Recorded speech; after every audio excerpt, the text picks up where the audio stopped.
ইরানে যুক্তরাষ্ট্র ইসরায়েলের সামরিক অভিযানের বিরুদ্ধে বিশ্বের বিভিন্ন দেশে বিক্ষোভ সমাবেশ হয়েছে। বড় বড় শহরের রাস্তায় নেমে আসেন হাজারো মানুষ। অবিলম্বে যুদ্ধ বন্ধের দাবি জানান তারা। মধ্যপ্রাচ্যে নতুন করে সংঘাত ছড়িয়ে পড়া ঠেকাতে আন্তর্জাতিক সম্প্রদায়কে উদ্যোগ নেওয়ার কথা বলেন বিক্ষোভকারীরা। এদিকে যুক্তরাষ্ট্র ইসরায়েলের পক্ষ নিয়েও হয়েছে সমাবেশ। ইসরায়েলের তেল আবিবের রাস্তায় শত শত মানুষের অবস্থান। এ সময় তারা ইরানে যুক্তরাষ্ট্র ইসরায়েলের আগ্রাসন বন্ধের প্রতিবাদে স্লোগান দেন। দেশটির পুলিশ অবশ্য বিক্ষোভকারীদের ছত্রভঙ্গ করে দেয়। প্রতিবাদ সমাবেশ হয়েছে বুলগেরিয়ায়। রাতে দেশটির প্রতিরক্ষা মন্ত্রণালয়ের সামনে জড়ো হন শত শত বিক্ষোভকারী। ইরানে যুক্তরাষ্ট্র ইসরায়েলের যৌথ হামলার প্রতিবাদে যুক্তরাজ্যের লন্ডনে রাজপথে নেমে আসেন অন্তত ৪,০০০ মানুষ। মার্কিন দূতাবাসের সামনে জড়ো হয়ে প্রতিবাদী স্লোগান দিতে থাকেন তারা। অবিলম্বে যুদ্ধবন্ধের দাবি প্রতিবাদকারীদের।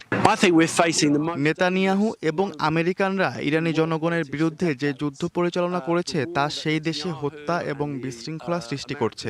এটি মধ্যপ্রাচ্যে আরও বিস্তৃত যুদ্ধের হুমকিও দিচ্ছে। রক্তপাত হচ্ছে, অনেক বেসামরিক মানুষ মারা যাচ্ছে, এখন তারা বোমা হামলার শিকার হচ্ছে। এদিকে ইরানে হামলায় যুক্তরাষ্ট্র ইসরায়েলের পক্ষ নিয়ে লন্ডনের রাজপথে অনেকে উল্লাসও করেছেন। নগদ নিয়ে এলো হার না মানা হার অফার। সর্বনিম্ন 10,000 টাকা রেমিটেন্স নগদে পাঠালে থাকছে স্বর্ণের হার জেতার সুযোগ। এছাড়া যুক্তরাষ্ট্রের ওয়াশিংটন ডিসি, নিউ ইয়র্ক ও টরন্টোতে সামরিক অভিযানের পক্ষ নিয়ে রাজপথে নামেন হাজারো মানুষ। তারা ডোনাল্ড ট্রাম্পকে ধন্যবাদ জানিয়ে স্লোগান দেন। ৪৭ বছর চেষ্টা করার পরও শাসন ব্যবস্থা এবং আয়াতুল্লাদের তাড়ানো যায়নি। অবশেষে যুক্তরাষ্ট্র ও ইসরায়েলের সহায়তায় আমরা তা করতে সক্ষম হয়েছি। ফ্রান্সের প্যারিসও ইরানের সরকার পরিবর্তনের পক্ষ নিয়ে বিক্ষোভ হয়েছে। আন্দোলনকারীরা বলেন, ইরানের ভাগ্য সরকারের হাতে নয়, দেশটির জনগণের হাতে।